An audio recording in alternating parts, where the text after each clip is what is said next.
Assalamualaikum warahmatullahi wabarakatuh. Apa kabar sahabat Trubus dimanapun berada? Saya sebelumnya kembali lagi di podcast Majalah Trubus. Senang sekali ya, kali ini spesial, bahasanya luar biasa. Tapi sebelum itu saya mau mengucapkan selamat menunaikan ibadah puasa bagi yang menjalankan. Dan mungkin kalau tayang sesudah Idul Fitri, saya juga mengucapkan selamat merayakan Hari Raya Idul Fitri. Mohon maaf lahir dan batin. Oke, langsung saja ke intinya. Mungkin karena pakaian saya udah kayak jagung, mungkin ya udah kuning. Spesial hari ini akan membahas mengenai jagung. Kenapa sih jagung? Karena kalau bicara jagung itu kan apa ya, salah satu pangan utama, pangan sekaligus pakan nomor 1 di Indonesia itu ya. Dan kondisinya belum terpenuhi sama sekali pasokannya. Banyak kendalanya kalau di lapangan itu. Ada hama bulai, hawar daun, apalagi perubahan iklim. Nah, tema kali ini sesuai, yaitu teknologinya gimana sih tentang jagung itu. Saya tentunya nggak sendirian, saya bersama CEO PT Agro Pro Jaya Mas, Pak Dedi. Pak Dedi, apa kabar Pak Dedi? Selamat siang, alhamdulillah baik. Gimana kabarnya Pak? Baik, udah tadi baik dong. Masa kurang kenceng teriak baiknya. Siap. Gimana Pak, sibuk apa Pak hari ini? Ada jadwal aja hari minggu ini kebetulan pas lagi di Jakarta, kita dari 2 hari lalu kan habis acara bukber sama Pak Mentan, kemarin juga diminta rakor sama terkait ketersediaan benih untuk 2024 ini mau bagaimana, jagung sih khususnya sama padi kan. Ya. Tapi sebelum itu Pak, boleh kenalan dulu Pak ke sahabat Trubus Pak. Oke. Pak Dedi sama PT Raja itu apa sih Pak? Boleh Pak kenalan? Buat sahabat Trubus, lagi Assalamualaikum warahmatullahi wabarakatuh. Salam kenal. Saya Dedi Supriyadi, hari ini sebagai CEO PT Restu Agro Pro Jaya Mas. Kami adalah perusahaan yang bergerak di bidang penyiapan sarana produksi pertanian. Cuma memang kita baru 4 tahun terakhir ini dan kita masih fokus di penyediaan bibit unggul atau bibit hibrida jagung. Jagung. Kenapa jagung? Karena tadi sebutkan memang selama kita masih makan daging ayam, makan telur, makan daging sapi, ya selama itu pula kita butuh suplai jagung. Jagung, betul. Dan hari ini ya boleh dibilang jagung salah satu sumber pakan terbesar yang dibutuhkan. Karena memang substitusinya juga agak susah. Ada gandum, tapi secara biaya dan kandungan gizinya itu lebih bagus jagung untuk kebutuhan ternak di Indonesia pada khususnya. Siap. Nah, kalau cerita awal Pak, kenapa sih jagung Pak? Kalau Raja kok milihnya jagung gitu Pak, cerita awalnya Pak? Ya tadi yang pertama memang dari sisi kebutuhan. Kalau dari kita sendiri, karena memang basicnya sebelum kita buat perusahaan ini, kita dulu kan kerja di salah satu perusahaan PMA yang memang memproduksi benih jagung hibrida. Kemudian tahun 2018 saat sudah nggak bekerja lagi, ya mau ngapain karena memang ekspertisnya di jagung, ya udah di jagung awalnya kita bikin jagung mestinya kan, masa mau bikin tanaman yang lain takutnya nggak nyambung. Yang kedua memang secara potensi ini kan jagung ini rada eksklusif. Kenapa? Karena jagung hibrida itu kan teknologi ya, artinya betul. Pada saat kita jual, jujur aja ada sedikit semi monopolinya secara bisnis. Kenapa? Karena produk itu tuh tidak bisa lagi dipakai. Artinya orang itu harus beli bibit lagi. Betul, berulang ya. Harus berulang beli bibit lagi. Karena pada saat dia digunakan berulang, misalnya udah panen nih, kita tanam lagi, itu hasilnya turun. Oke, nggak bisa dibenihkan lagi. Nggak bisa dibenihkan lagi. Makanya harus itulah hibrida kan, bahwa memang teknologinya harus dikawinkan antara induk jantan dan induk betina. Karena induk jantan dan induk betina ini adalah teknologi yang dikembangkan dan biasanya tidak ada yang punya. Kalau perusahaan udah bikin ya ada yang punya dan itu spesifik, punya ciri khas. Dan saat itu diterima pasar, tentunya orang kan berulang-ulang untuk membeli itu dan bisnisnya bisa terbentuk. Lagi karena kebutuhan Indonesia juga cukup besar dan hari ini boleh dibilang hampir 90% market bibit jagung itu PMA semua. Jadi perusahaan dalam negeri itu kecil sekali porsinya lah. Itu yang membuat tantangan bagi kita. Masa sih kita nggak bisa? Dari dalam negeri sendiri ya Pak? Ya. Kalau ke perusahaan dalam negeri bergerak masih sangat jarang dan secara market share mungkin nggak lebih dari 10%. Dan kondisi itu yang membuat kita mau buktikan mestinya juga bisa lah, harusnya toh yang kerja di sini juga orang-orang Indonesia sebenarnya. Betul. Yang ngembangkan juga banyak ya putra bangsa yang mendasari kita kemudian memutuskan karena memang dia pasarnya unik, demandnya banyak, bisnisnya pasti lebih sustain ya dibanding produk lain. Nah ini ya kita fokus di jagung. Oke, berarti perjalanannya dari tahun 2018 kita start oke, mulai ngotak-atik. Jadi udah mau 5 tahun ya, udah lebih sih 5-6 tahun ya. Tapi memang perusahaan kita 18 itu kami baru coba-coba bikin lah.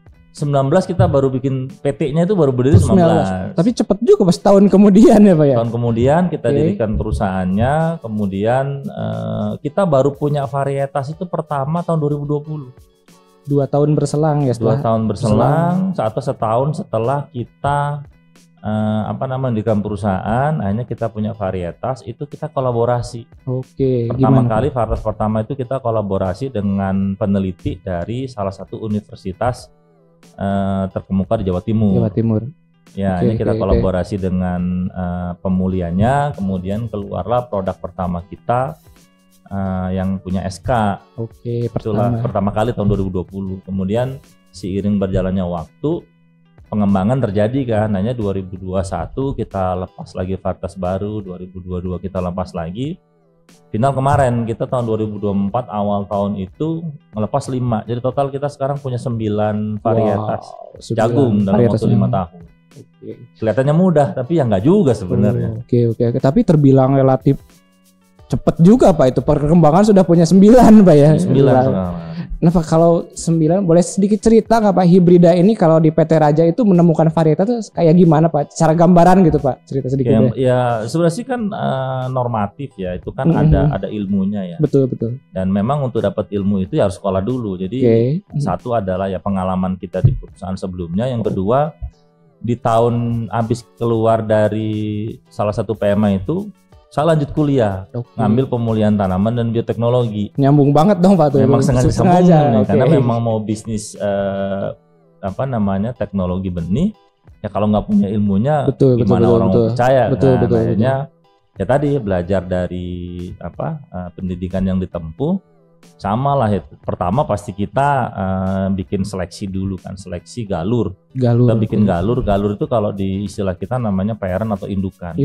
Setelah jadi indukan, kemudian indukan itu kita coba cari pasangan jantan dan betina, kemudian ya udah jadilah F1.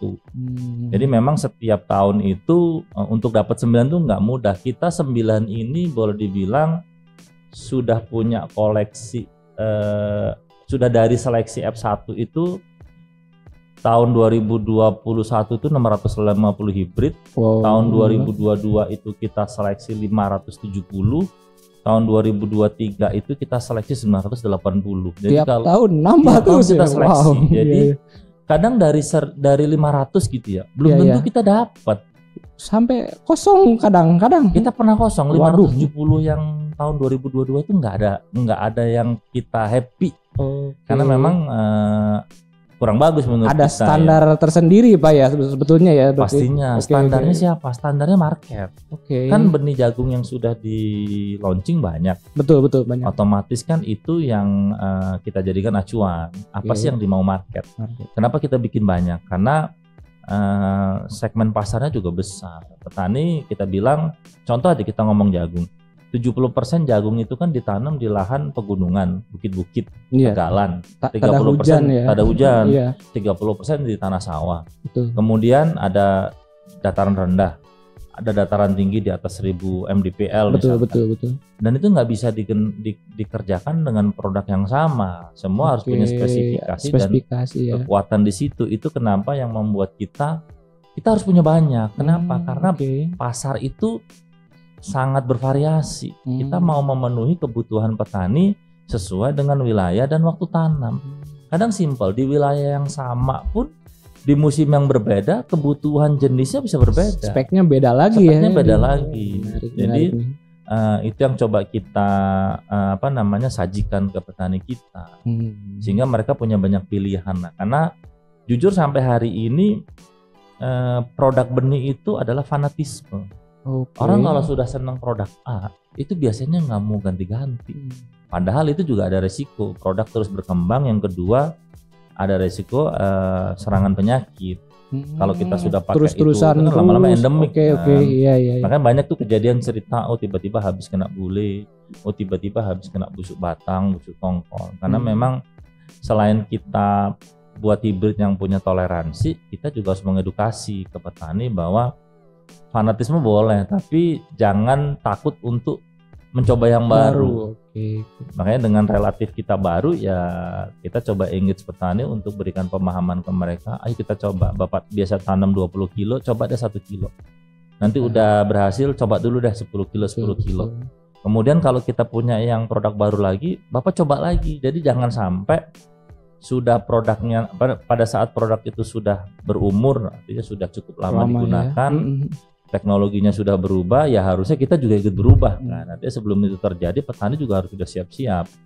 Jangan kemudian fanatisme membuat dia beresiko terhadap kerugian. Betul. Contoh kemarin tahun 2023 kan cenderung kering tuh. Iya, El Nino ya itu El Nino. Kalau kita nggak cari tipikal produk yang tahan kering, gimana sih produk tahan kering misalkan? Oh, perakarannya banyak. Oh, daunnya irek atau semi irek. Oh, kemudian tongkolnya cenderung semi flint. Petani kalau dia biasa pakai yang itu aja, kemudian serangan El Nino terjadi karena memang cenderung nanam jagung biasanya di musim hujan. Betul. Ternyata air kurang, keringan. Ya pasti hasilnya turun. Banyak yang kemudian mengalami penurunan sampai 40%, bahkan sampai 60% hasil itu turun dari biasanya. Coba kalau dia mulai memahami bahwa kalau mau ada El Nino atau mau kering ya jangan pakai yang model hibrid begitu. Ada kesesuaian, dinamis lah ya Pak di lapangan itu. Nah jadi ini juga yang katakanlah melatar belakangi sampai 9 ya Pak. Kalau boleh kita cerita Pak, produk-produknya ada apa aja nih Pak nih yang 9 salah satunya? Kalau kita sih kan sebenarnya memang judulnya R7. R7 ya, tapi R7. 9 tuh pertanyaan lagi tuh. Memang R7 itu kan filosofinya kita bikin Raja 7. Artinya akan ada 7 raja. 7 raja yang kita mau develop dan akan hadir di industri nasional ya. Walaupun tujuan kita nggak hanya nasional karena kita juga sudah ekspor loh.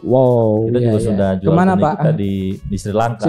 Oh ada permintaan di sana ya? Ada permintaan, kita keren. 3 tahun jual ke sana. Jadi Raja 7 memang kita mau punya ada 7 raja mewakili kebutuhan petani di Indonesia dengan segmen-segmen yang ada tadi. Misalnya kita punya Raja Red kan dari kata red merah. Merah kan kalau di Indonesia apa? Berani, iya. Artinya memang kita segmented untuk daerah-daerah marginal, daerah-daerah bukit-bukit yang mungkin unsur haranya cukup kurang, atau daerah-daerah yang akan potensi kekeringan, itu kita bisa pakai red. Kemudian misalkan kita ada petani yang senangnya nanam dijual pipil kering, kita bisa pakai R7 Gold. Kenapa? Gold kan dari emas itu kan nggak gampang untuk dapat nilai emas kan harus ada proses lebih. Ya, tolong dikeringkan tuh kalau mau dapat value lebih. Kenapa? Karena rendemennya tinggi. Ya. Terus kita ada misalkan Union warna biru. Union biru kan adem biasanya senangnya gabung kalau adem bersatu. Gabung kan ya. persatuan. Betul. Jadi, ada wilayah-wilayah yang memang senangnya nanam jagung itu rapat. Kadang satu lubang 2, kadang jarak tanamnya dideketin. Jadi kita bikin jagung yang bisa ditanam sampai dengan populasi katakanlah 90.000, 100.000. Padat banget itu ya. Orang kan normal nanam paling 70.000 ya. Betul. Kita punya varietas yang memang bisa ditanam sampai dengan 100.000. Kenapa bisa begitu? Contoh indikasinya adalah berarti kan tanamannya harus agak tegak. Yang pertama. Yang kedua, bunganya harus banyak. Karena kalau dia rapet kan harus gampang kawin. Betul. Kalau mau gampang kawin ya bunganya harus banyak. Yang kedua, antara bunga jantan sama bunga betina itu harus ada periode yang berbeda. Biasanya si betinanya ini harus siap dulu, harus muncul dulu si rambut-rambut itu, betina, ya. Baru bunga jantannya keluar. Sehingga pada saat ini siap dibuahi, ini ada. Nah, potensi-potensi untuk gagal kawinnya kecil. Itulah kita develop namanya Raja Persatuan. Union ini ya. Union. Udah berapa tadi tuh? 3 ya. 3. Kita punya lagi Raja Flash ya. Cepet kan kalau kita ngomong flash ya. Berapa hari itu Pak flash itu? Kita fast namanya. Fast. Flash atau fast lupa saya sama.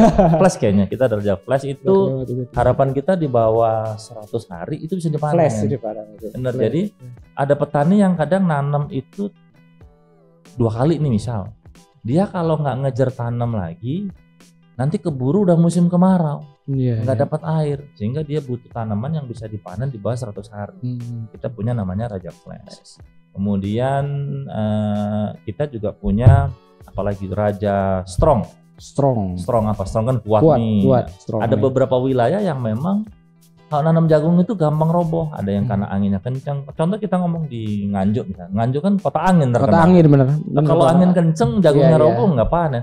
Dan bukan konyolnya, jagung itu biasanya roboh kalau sudah buahnya besar. Oh iya, makin berat kali makin ya Pak. berat, sudah 80 hari ke atas dia roboh. Wah, Kalau sayang sudah itu. roboh, ya maaf bagaimana mau panen, rusak jadinya kan. Betul. Ini kita bikin Raja Strong. Kemudian berapa tuh? 5 ya? 5, 2 lagi. 2 lagi. Kita punya Raja Light. Raja Light Kenapa itu kalau kita ngomong flagship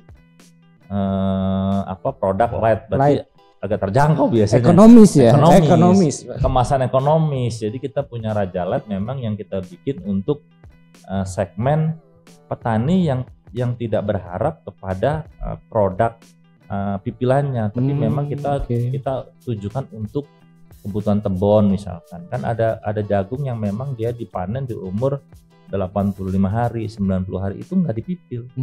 Tapi dia untuk ke market ternak sapi. Oke, langsung ya. Yang kedua ya ada beberapa wilayah juga yang memang dia kemampuan daya belinya itu nggak yang premium produk, yang lebih terjangkau lah. Ini bukan produk yang jelek, tapi produk yang memang secara biaya produksi itu lebih terjangkau. Bukan berarti produknya kemudian nggak bisa menghasilkan bagus, tetap sih kami yakin menghasilkan bagus, tapi karena biaya produksinya kita bisa jaga lebih murah. Kenapa lebih murah? Karena pemilihan genetik. Jadi secara genetik dia diproduksi lebih mudah, secara genetik dia per hektar diproduksi dapat benihnya lebih banyak, sehingga biaya produksinya lebih murah. Karena biaya produksi lebih murah, fair dong kalau kita juga jualnya lebih murah, lebih terjangkau. Betul. Jadi kita bikin edisi yang memang lebih bisa dijangkau oleh petani-petani. Satu adalah petani kebun tadi, atau petani yang memang keterbatasan finansial untuk beli jagung mahal. Jadi kita siapkan itu. Yang terakhir Raja Ultimate. Yang warna hijau itu ya. Hijau. Nah itu memang secara kenapa ultimate Pak tuh? Potensi hasilnya sampai 15 ton di SK pelepasannya. Jadi tongkolnya besar, lingkarnya banyak. Jadi memang dan bisa menghasilkan tongkol 2. Jadi kalau nanam itu cuma namanya raja ya. Rajanya Raja Ultimate itu. Namanya raja kan harus pakai perlakuannya juga raja dong. Betul. Masa raja makan siangnya pakai katakanlah cuma nasi sama lauk sedikit kan nggak mungkin. Iya, betul. Beda dengan red tadi dikasih nasi sebakul sama lauk itu jadi dia nggak ada masalah. Perawatannya. Tapi kalau raja perawatannya juga harus intensif, harus dijaga dengan baik. Kan raja pengawalnya banyak. Itu yang kita bikin. Jadi pupuknya tolong bagus, daerahnya kalau bisa irigasi, airnya memadai. Jadi untuk kita bisa dapat hasil di atas 10 ton. Secara potensi bisa 15 ton, syukur dong kalau bisa 15 ton kan itu mau kita kejar. Jadi Raja Ultimate adalah produk yang memang kita develop paling premium untuk bisa menghasilkan produktivitas tertinggi. Kemudian ada satu lagi di luar 7 itu kan harus ada rumah besar. Nah, apa itu Pak? Nah, kalau kita ngomong tadi jagoannya ada 7 ya, ada 7. Harus ada rumahnya. Apa sih rumahnya? Rumahnya namanya Nusantara. Dan kita tinggalnya di Indonesia. Di Indonesia harus ada kita satu produk namanya Nusantara. Nah, ini contohnya di belakang. Belakang. Nah, Nusantara ini dia punya adaptasi yang luas, dia bisa tanam dimanapun. Hanya Nusantara itu kita jadikan produk untuk support pemerintah juga. Jadi kita ada market namanya government project. Kita pakai produk Nusantara itu untuk supporting pemerintah dalam hal. Jadi kalau katakanlah saya petani nih bisa nggak Pak order Nusantara atau misalnya? Nusantara bisa. Nusantara ada 2 jenis. Ada Nusantara kemasan 5 kilo itu memang untuk benih support government. Ada Nusantara kemasan 1 kilo itu untuk free market. Jadi petani umum bisa juga ya. Jangan khawatir ya berarti ya. Khawatir. Bedanya satu lagi kalau yang 1 kilo kemasannya pakai ember. Nah, ini unik Pak. Kenapa pakai ember? Ini dalam produsen gitu satu-satunya kali ya yang pakai ember ini. Nggak tahu di Indonesia atau dunia mungkin satu-satunya kita tadi. Jadi kita membedakan untuk yang Nusantara misalnya dia pakai kemasan pil kan. Kenapa sih tujuannya pil? Kita tahu ada beberapa wilayah, ada 2 case ya. Pertama benih itu kan tidak langsung dibeli petani ya.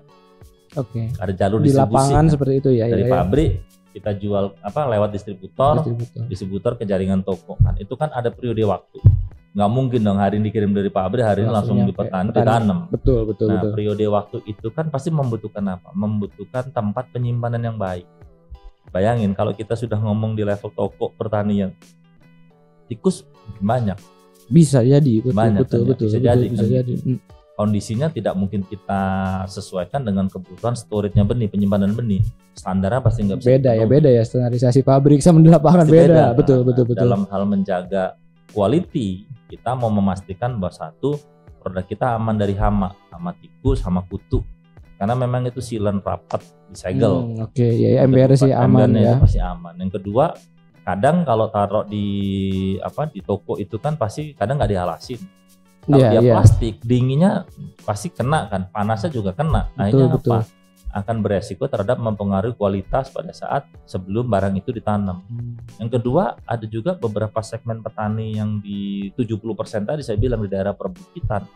Itu dia kadang beli benih itu 3 bulan sebelum tanam. Jauh banget Pak itu, Pak. Bayangin taruh di rumah.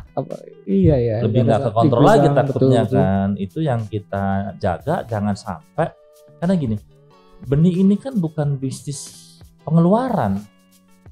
Kita nanam jagung bukan expand. Beda dengan kita beli nasi campur. Iya. Kita makan nggak enak atau kurang pas, kita beli ke sebelah makan, besoknya kita pindah makan. Tapi kalau kita ngomongin nanam jagung atau kita beli bibit jagung, ini investasi jangka panjang. Beda dengan racun juga sama. Racun tuh kayak expand, kita semprot.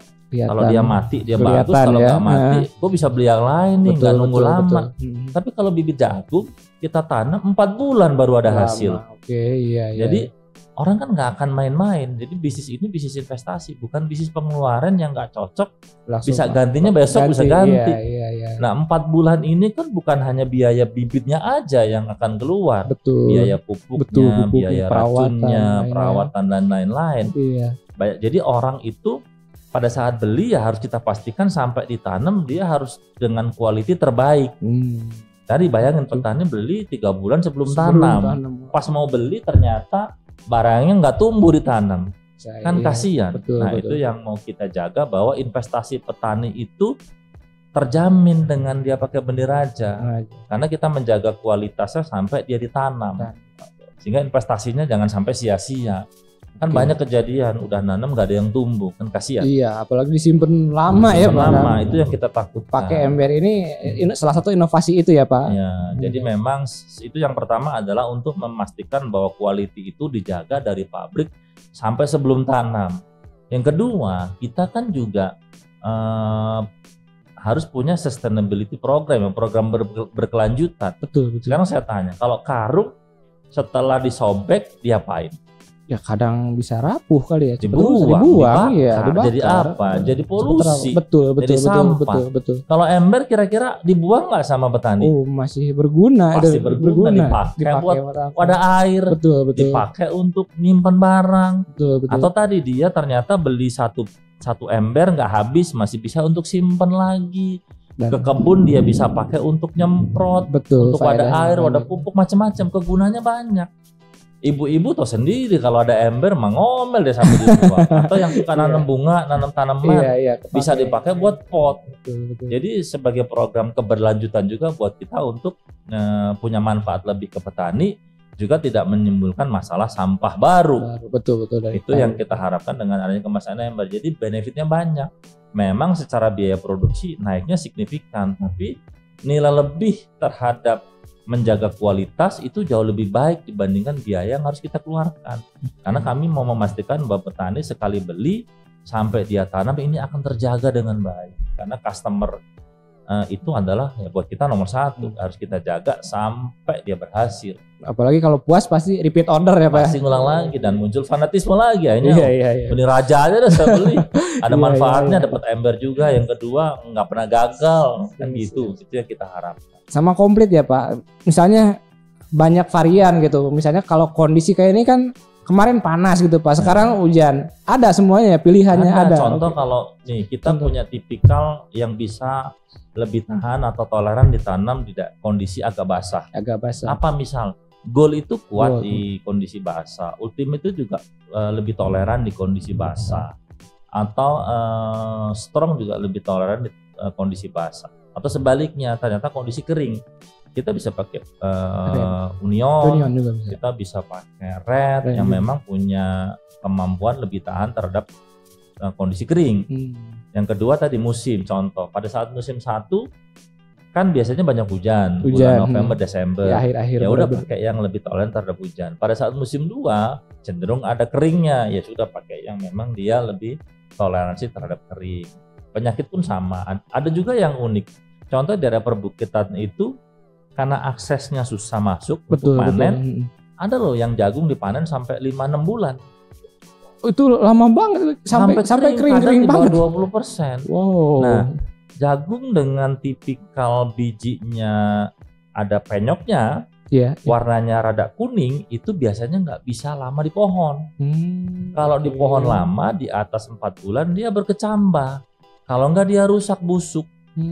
Tapi nah kita punya produk misal Union atau Red itu karena bijinya memang warnanya oranye dan dia keras, itu sampai 6 bulan nggak apa-apa di pohon, nggak berkecambah, keren, dan nggak mudah berjamur. Jadi orang punya pilihan. Oh saya kayaknya baru bisa panen 5 bulan, ya tanam aja Red atau Union. Itu jadi orang mau kita kenalkan dengan jangan sampai dia salah berinvestasi. Betul. Ya kan gitu. Ya, ngapain saya jalannya jalan berbatu? Masa saya mau pakai mobil sedan? Ya pakai dong SUV kan begitu. Betul. Nah kita bikinkan pemahaman ke petani begitu. Memang dulu orang taunya cuma R7 aja. Sekali lagi jagung tuh R7 itu bukan varietas. Ya. R7 itu brand aja, tapi varietasnya adalah diwakili dengan Ultimate, Gold, Union, Red dan seterusnya.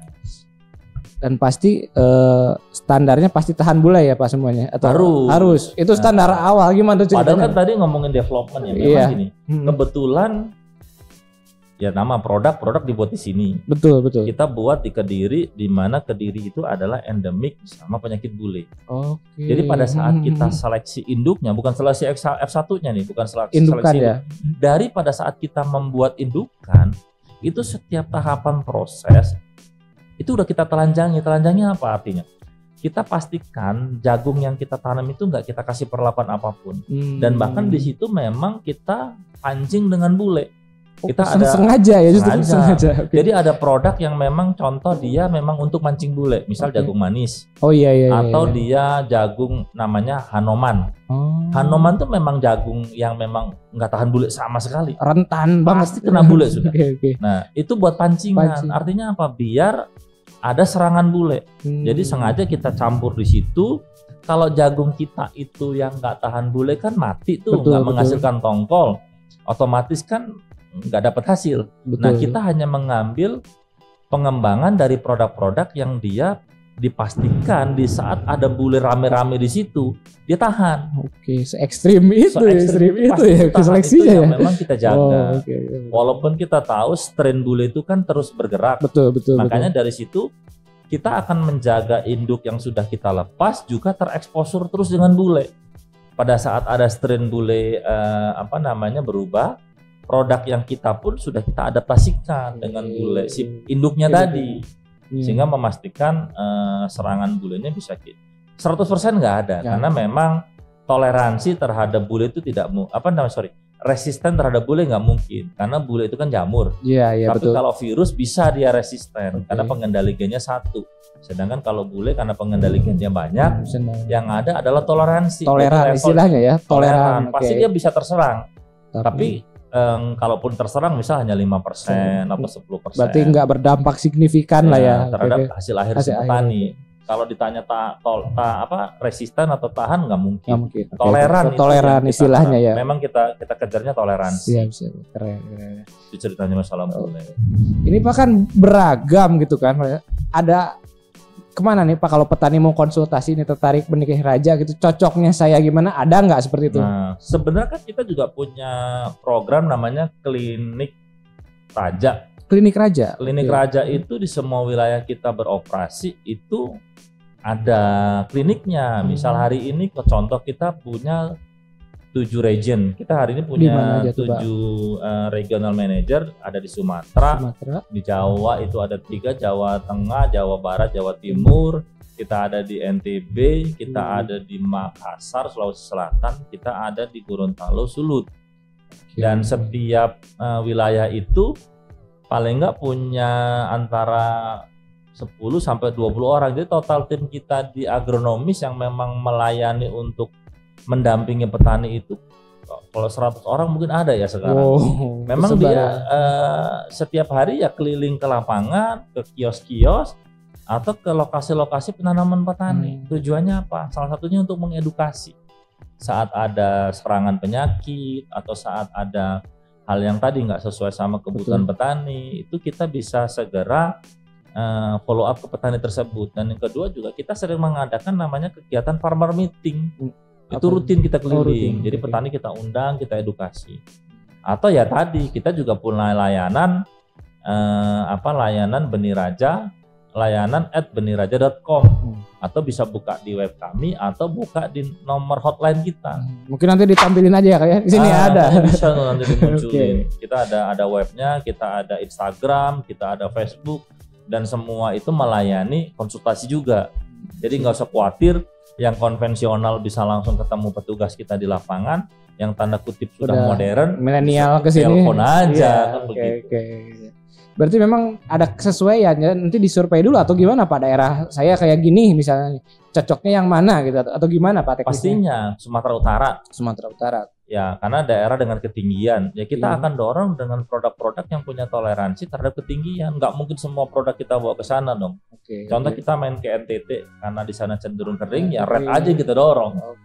Nah itu musim hujan ya kita lebih fokus jualan Gold, Ultimate. Musim kering ya kita fokus jualan di Red atau Union. Jadi memang setiap teman-teman sudah kita bekali. Dan yang kedua kita juga fokus wilayah yang memang kira-kira tidak sesuai produknya dengan kondisi lingkungan, produk yang sesuai aja yang kita dorong. Jadi dari 7 itu ya kita akan pastikan placementnya harus benar. Menarik, ya kalau satu petugas agronomis bawa 7-7-nya sakit kepala dia jelasin. Sesuai ya mungkin cukup 1-2 dah yang dia bawa sesuai dengan kebutuhan periode tanamnya. Kalau pas periode awal, kamu dorong yang ini.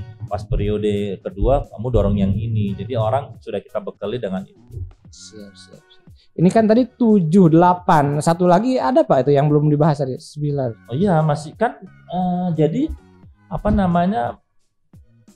kan tetap harus ada pemain cadangan. Nah itu pemain cadangan gimana? Tadi udah bicara banyak nih. Nah, sementara dari 9 itu kita baru punya 8 merek yang kita sudah lepas di tahun ini. Artinya masih kan satu namanya Raja. Raja kan kadang juga lengser.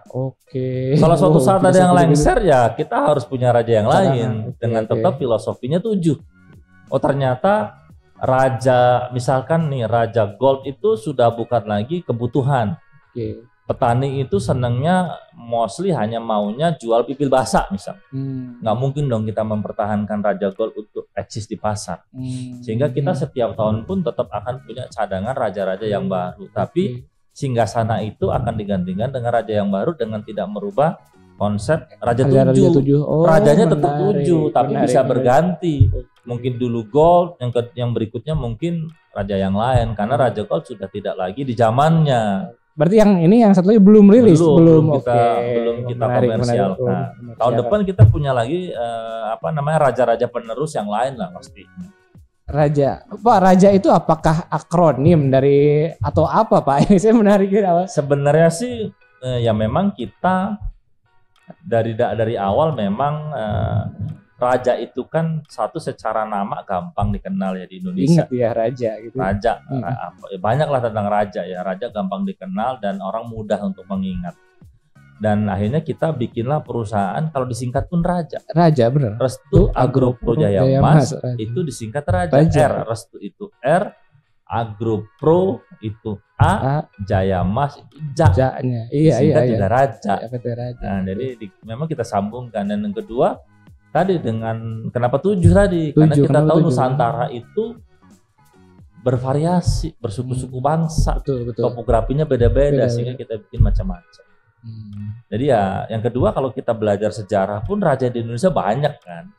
Raja betul. Siliwangi misalkan, Iya, di Jawa Barat, betul. Raja Hayamuruk misalkan Iya. di Jawa Timur kan iya. begitu, atau raja mana lagi, Raja Sriwijaya di Sumatera. Jadi setiap ya tadi hierarki kita pun begitu. Artinya memang Indonesia itu unik karena kita terpisah pulau-pulau, kita terpisah topografi, terpisah musim dan lain-lain. Akhirnya kita dasar itu pun yang membuat kita membangun raja-raja yang banyak. Bukan berarti kita mau membuat perpecah belahan, tapi sebaliknya kita mau memastikan bahwa petani-petani kita itu benar menjadi raja di wilayah. Betul.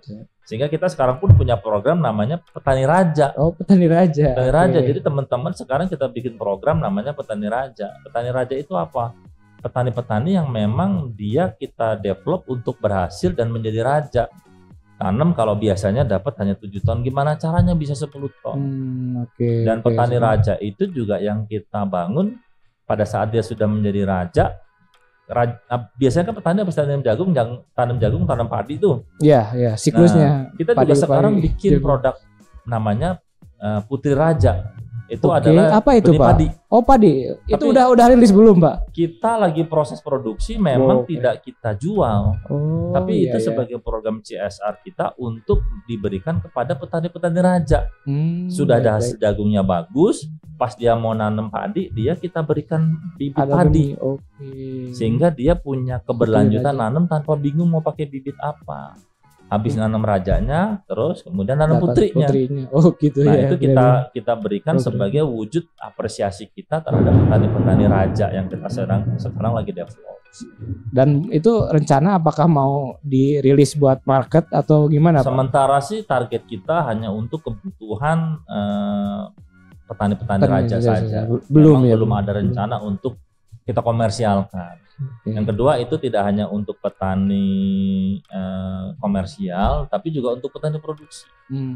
Karena sekali lagi ya, dari tadi kita bahas masalah jualan melulu. Karena kita juga tidak boleh menafikan bahwa namanya keberlanjutan harus dari hulu dan hilir. Betul. Jangan yang untung petani komersial saja. Jadi kami juga dalam rangka memilih produk yang akan kita jual, kita pastikan buatnya jangan susah. Artinya petani yang membuat produksinya itu juga harus kita jaga untung. Berarti memang dalam produksi pun bermitra dengan petani juga, Pak. Dengan petani. Dan pada saat kita memilih hibrid yang mau kita lepas, kita harus pastikan bahwa induknya itu gampang ditanam. Kita pastikan bahwa petani produksi itu harus untung juga.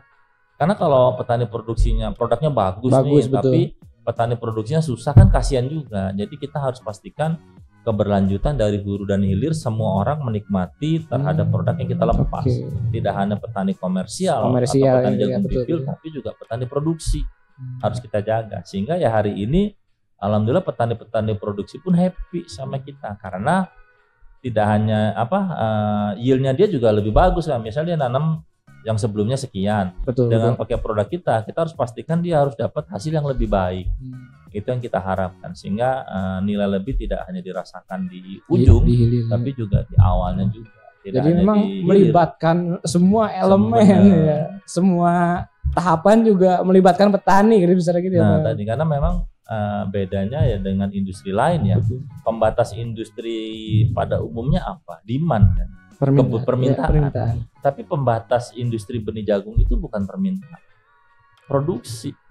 Kenapa? Karena produksinya itu bukan hanya di pabrik, produksi kan juga ada di sawah. Betul. Mau ditanam, mau dikawinkan, itu kan ada faktor iklim, faktor manusia dan lain-lain yang mungkin banyak resiko kegagalan juga. Itu yang membuat pembatas bisnis benih jagung itu bukan permintaan, tapi supply, pemasukannya yang bahkan menjadi pembatas.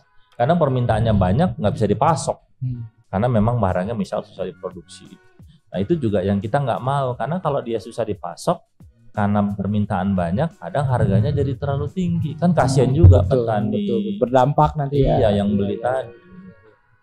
Jadi kita jaga semua lah dari hulu ke hilir. Untuk mitra sendiri, mitra produksi masih di Jawa Tengah apa sekarang? Kita atau mitra produksi di Jogja, di Yogyakarta, di Jawa Tengah sampai di Jawa Timur. Oke. Bahkan kita tahun ini juga ada pengembangan di Jawa Barat. Jawa Barat mulai. Ada Jawa Barat, tapi nggak banyak lah, baru inisiasi ya. Tapi mostly produksi terbesar ya tetap di wilayah Jawa Tengah, Jogja sama Jawa Timur. Oke. Sementara kalau nih ada yang nyari deh, ke hilir lagi Pak itu. Apakah mudah dicari di mana Pak, di region-region itu sekarang Pak, kalau ada yang cari gitu? Maksudnya, R7 ini. Nyari benih R7 nih itu di daerahnya. Oh, di daerah. Ya, sebenarnya sih sekarang sudah mulai banyak dicari karena gini. Kita merintis benih itu kan juga nggak serta-merta tersedia dimanapun. Betul. Akhirnya awal pun karena fanatisme orang mau nyoba aja nggak mau. Awalnya seperti itu. Tantangannya kita ya. Taruh di toko, titip dijual aja, toko nggak mau. Iya. Akhirnya ya kita bangun dari bawah setelah 3-4 tahun, toko mau, akhirnya distributor juga mau. Jadi kita sekarang sudah menggandeng distributor wilayah yang cukup besar, sehingga dia memang punya akses untuk memastikan barang itu tersedia di toko pertanian yang memang banyak dikunjungi petani. Ada sekarang produk kita ya hampir sudah tersedia di seluruh wilayah di Indonesia yang memang wilayah produksi jagung sentra jagung nasional. Itu kita insya Allah sudah ada dari mulai ujung Aceh sampai ke NTT sampai ke ujung Gorontalo, Sulawesi sana. Jadi buat sahabat Trubus nggak usah risau, nggak khawatir ada sih. Tapi kalaupun nggak ada, tadi di sini ya. Telepon aja bisa kita kirim. Sekarang zamannya gitu ya. Atau klik di Shopee, Tokopedia. Sudah ada ya. Ada, kita ada link tree-nya, itu ada Shopee. Officialnya kita, ada Tokopedia officialnya kita, dan itu kita siap melayani walaupun di 1 kilo kita kirim kok. Oke. Untuk customer service memang kita berikan yang terbaik. Buat petani kita. Ya tadi ngomong jualan Pak. Ini kalau agak di luar konteks, selama ini ada tantangan Pak pengembangan benih jagung apa Pak yang dirasa Pak? Ya banyak sih tantangan. Contoh kita pertama kita bangun ya. Boro-boro orang mau beli, dititip aja karena nggak mau. Dan seringnya adalah investasi cukup gede ya, karena awal itu kita taruh di petani, di bakul jagung, di trader.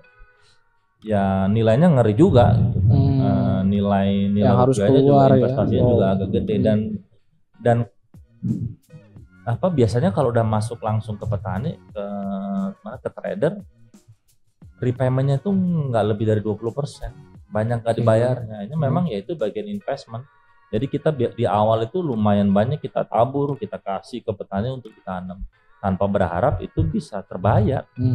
Kalaupun terbayar biasanya bayar panen, dan biasanya kalau sudah dihutangin pas musimnya jelek kan nggak mau bayar. Betul. Kalau nggak mau bayar apa yang disalahkan? Nggak ada.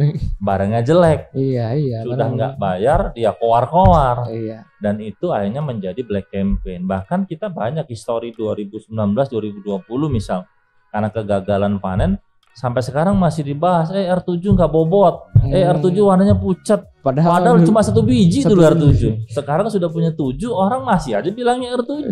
R7 yang mana? Itu kan sudah mungkin ada kejadian dulu 4 tahun lalu misalnya. Dan itu juga masih masa pengembangan ya Pak. Pengembangan juga mungkin masalah musim, masalah cuaca. Dan terjadinya karena kita kasih utangan bayar panen. Karena kita tagih bayar, nggak bayar, bilangnya barangnya jelek. Sampai hari ini di sosial media itu selalu bilang R7 itu nggak bobot, R7 itu warnanya pucat. Padahal kalau di display, nah saya jamin nggak ada R7 yang warnanya pucat, nggak ada R7 yang kemudian nggak bobot, akhirnya sama-sama ditimbang. Tapi market masih aja itu dihembuskan. Itu jadi tantangan terbesar kita adalah black campaign. Siapa sih orang yang mau? Kita kan baru nih, volume masih kecil. Betul. Contoh orang sudah berbisnis dengan produk A, misal 2000 ton. Kita masuk ke distribusi. Cuma jualan paling 20 ton. Kira-kira 20 ton ini yang jual 2000 ton mau diem aja nggak? Yang enggak lah. Pasti. Awas kamu jual ini kan. Kan begitu. Mekanisme di lapangan seperti itu. Mekanisme pasar nggak bisa kita pungkiri ya. Tinggal bagaimana pinter-pinter teman-teman untuk bangun demand di bawah. Kadang kita ya juga harus jemput bola. Misalnya kita udah punya jaringannya ternyata nggak support, salah pilih. permintaan di bawah ada, nggak diantar. Akhirnya apa ya, kita bypass. Biar permintaan di bawah itu bisa kita penuhi, permintaan toko-toko kecil di area bisa kita penuhi. Hanya teman-teman kadang nganpas sendiri, kadang nganter sendiri, naik motor, naik apa, sampai ke customer biar bisa dijangkau. Karena kalau enggak putus, kalau putus ya demand nggak ada lagi. Dan apa namanya, mekanisme jaringan yang nggak jalan itu banyak. Dan menurutku ya wajar aja. Dia sudah biasa jual produk A sekian banyak, ngapain mau jual produk B? Ada silakan dia ada, tapi nggak dijalankan, bahkan kadang taruh di belakang. Berarti memang di lapangan seperti itu. Padahal dari segi kualitas mah jos ya, belum kelihatan gitu. Ayolah gitu, tinggal disandingkan aja dengan berada di pasar, biar petani yang memilih kan. Nah itu kan di lapangan. Ya tadi udah tantangan Pak. Ke depan planningnya gimana Pak nih? Raja ini ada ke depan. Ya tadi karena memang kan nggak ada yang abadi, saya bilang tadi. Yang pertama ya tadi kuncinya adalah bisnis ini kan di product development. Ya kita juga harus menyiapkan bahwa pada saat raja ini sudah harus pamit, ya harus ada raja penerus. Raja rolling. Nah, product developmentnya juga nggak boleh berhenti. Yang kedua, kita kan sudah berapa tahun ekspor nih di satu negara. Ya kami juga berharap kita juga mau developnya lebih luas lagi, karena memang moto kita raja pasti bisa, R7 mendunia. Memang kita juga mau kejar segmen-segmen daerah-daerah tropikal yang memang base-nya jagung, nggak hanya di Sri Lanka misalnya. Kita juga kalau bisa masuk ke Thailand, masuk ke Vietnam, Bangladesh, India dan lain-lain, di mana ada segmen pasar jagung yang jenisnya sama dengan jagung kita.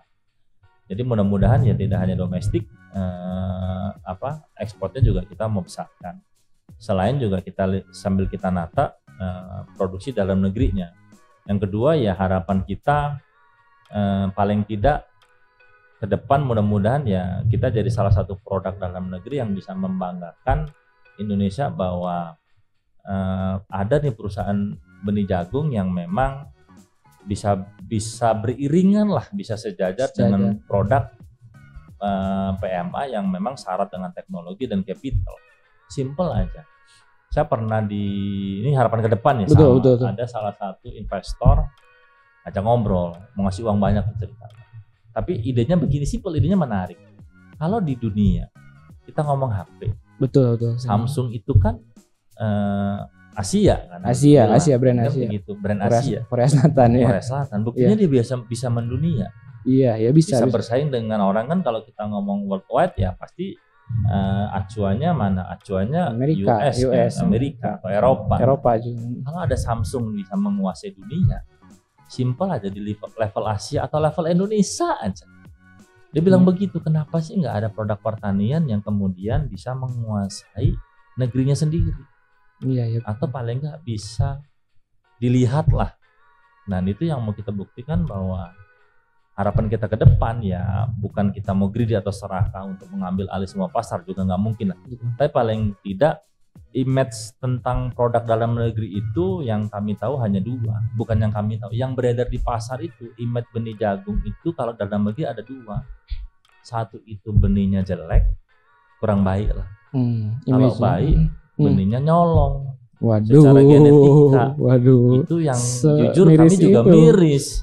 Jadi harapan kita dengan kita kan kemarin bulan lalu nih, ada acara acara kontur ya, di mana kita tunjukkan ada 980 hibrid baru yang kita evaluasi. Ada juga di majalah Trubus diulas kontur. Ada 200 lebih indukan yang sudah established. Kita membuktikan bahwa ini bukan sesuatu yang mustahil untuk dikerjakan, dan kita mau menggeser mindset bahwa dua hal tadi itu selalu produk dalam negeri. Masa dong kita nggak bisa bangga dengan apa yang kita buat. Jadi mimpi kita ke depan adalah kita mau memastikan bahwa produk yang dikembangkan oleh kita itu tidak dalam ranah dua hal tadi. Tidak.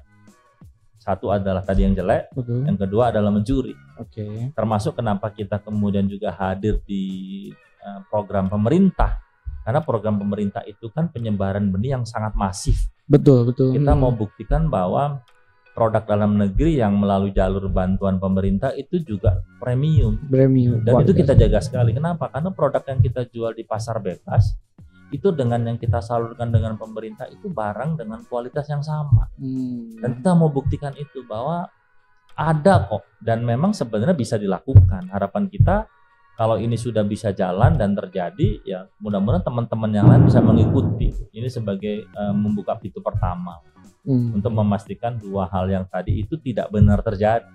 Kalaupun dulu terjadi ya silahkan, tapi sekarang eranya sudah berubah. Nah, kita Benih Raja akan coba mendobrak tatanan itu. Harapan kedepannya begitu. Wah, keren. Semoga sukses selalu ya Pak Dedi. Thank you. Ini kalau ada nih, mungkin closing Pak buat sahabat Trubus, barangkali ada dari Pak Dedi, atau juga mungkin petani jagung nih kedepannya harapannya dari Pak Dedi barangkali. Ada dua sih. Yang pertama mungkin saya kilas balik nih. Monggo Pak. Kenapa terjun di pertanian? Tadi belum saya jelasin ya. Jadi kembali lagi ada dua nih. Oke, silakan. Tahun 90 kayaknya. 90 itu saya kelas 4 SD. Ceritanya nggak mau sekolah. Bapak saya udah nyerah, mau dipukul, mau diapa, tetap aja saya nggak berangkat ke sekolah. Ini suruh milih, kamu mau sekolah atau mau ke sawah? Saya pilih ke sawah. Ke sawah waktu itu. Nah, itu saya dikasih cangkol, dikasih cangkul, saya suruh nyangkul itu 1 petak sawah dari pagi sampai sore. Terus malamnya demam, tangan saya melepuh semua tuh ceritanya. Waktu masih kecil. Nggak sempat SD, karena diapain, udah dikerasin, udah nggak mempan. Akhirnya pilihan terakhir dari bapak saya disuruh milih sekolah atau ke sawah. Saya pilih ke sawah. Akhirnya ngerasa itu nyangkul, beneran nyangkul seharian. Iya. Anak kelas 4 SD, saya nyangkul seharian, bikin drainase, bikin got. 3 hari demam. Dari situ mikir, ini petani sedih juga ya, karena satu-satunya produsen yang tidak punya nilai tawar itu petani. Nah, ayolah.